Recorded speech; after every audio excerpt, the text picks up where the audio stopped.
पिताजी जल्दी चलिए, वरना मैं आज स्कूल में देरी से पहुंचूंगा। मेरी टीचर बहुत गुस्सा करती है।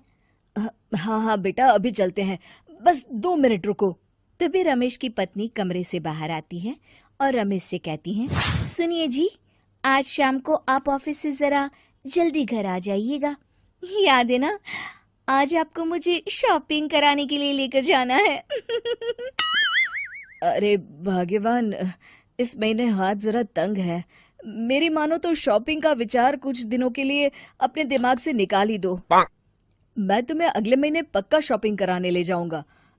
अभी मुझे चलना चाहिए, वरना राजू को स्कूल पहुंचने में देर हो जाएगी। देखिए जी, अब आपके ये बहाने पुराने हो चुके हैं। मैं कुछ नहीं जानती।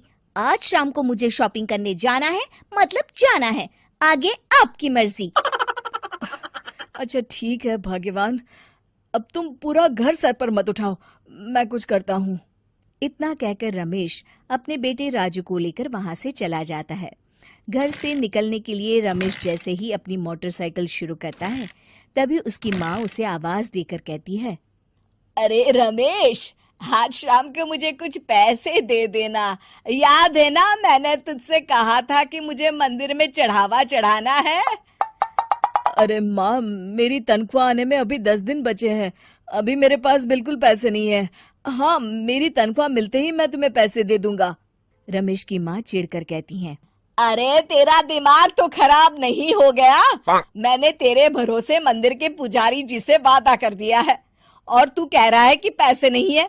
अब मैं पुजारी जी को क्या जवाब दूंगी? तुझे तो मेरी इज्जत की भी कुछ परवाह नहीं है।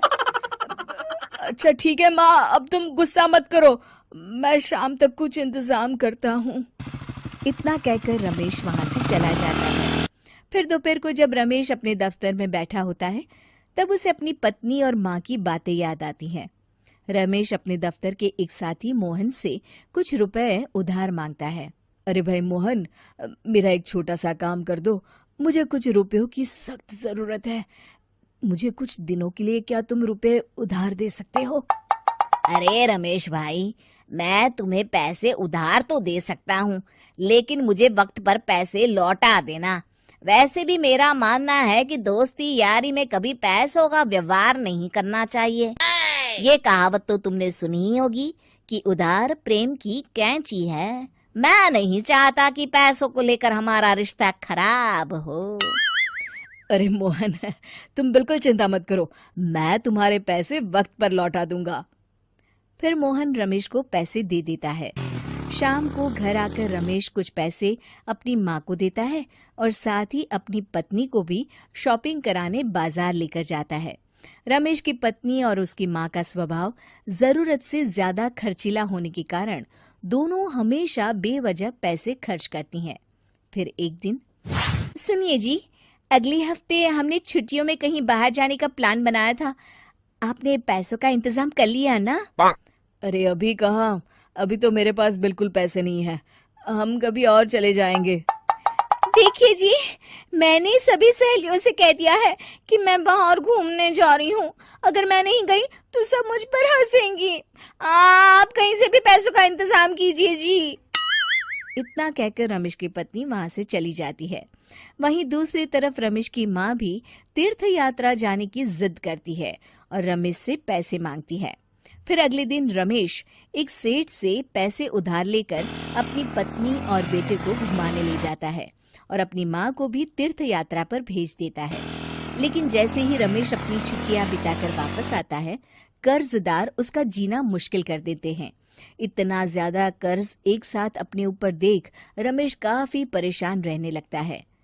फिर एक दिन राजू की स्कूल की फीस वक्त पर न भर पाने के कारण रमेश को स्कूल में बुलाया जाता है। स्कूल के प्रिंसिपल साहब रमेश को सख्त हिदायत देते हैं कि अगर वक्त पर स्कूल की फीस नहीं भरी गई तो उनके बेटे का नाम स्कूल से काट दिया जाएगा। अपने बेटे की स्कूल की फीस भरने के लिए रमेश अपने दोस्त गिरधारी से कुछ पैसे उधार ले लेता है और स्कूल की फीस भर देता है। रमेश की माँ और उसकी पत्नी खर्चे और घर की जिम्मेदारी संभालते संभालते धीरे धीरे रमेश पूरी तरह कर्ज में डूब जाता है और तभी एक दिन दफ्तर में काम करते समय रमेश की तबीयत अचानक बिगड़ जाती है और वो बेहोश होकर गिर पड़ता है। उसे जल्दी से पास के एक अस्पताल में भर्ती कराया जाता है। रमेश के घर वालों को ये बात पता चल जाती है तो वे सभी अस्पताल पहुंचते हैं। अस्पताल के डॉक्टर साहब उन्हें बताते हैं, देखिए, देर रात तक जागने और जरूरत से ज्यादा काम करने की वजह से इन्हें चक्कर आ गया था। बेहतर यही होगा कि इन्हें कुछ दिनों के लिए पूरी तरह आराम करने दिया जाए। रमेश की हालत देखकर उसके बेटे राजू को बहुत गुस्सा आता है और वो अपनी दादी और माँ से कहता है, माँ, दादी, मैं इतना छोटा हूँ, फिर भी मैं इतना समझता हूँ कि पिताजी दिन रात दफ्तर में काम करके पैसे कमाते हैं।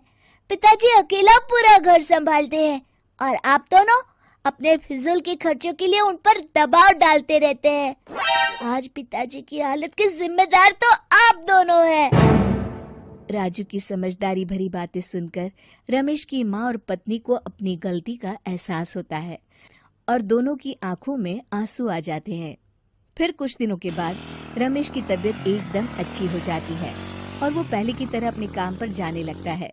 रमेश की माँ और पत्नी अब उसे किसी प्रकार की कोई तकलीफ नहीं देते और ना ही उससे किसी चीज की मांग करते हैं। फिर देखते ही देखते रमेश अपने कर्ज के सारे पैसे चुका देता है। उसकी जिंदगी पहले की तरह अच्छी हो जाती है और वो अपने परिवार के साथ खुशी खुशी रहने लगता है। शिक्षा, हमारे रिश्ते एक तराजू की तरह होते हैं जिसकी दोनों ओर जिम्मेदारी और समझदारी का वजन बराबर होना चाहिए।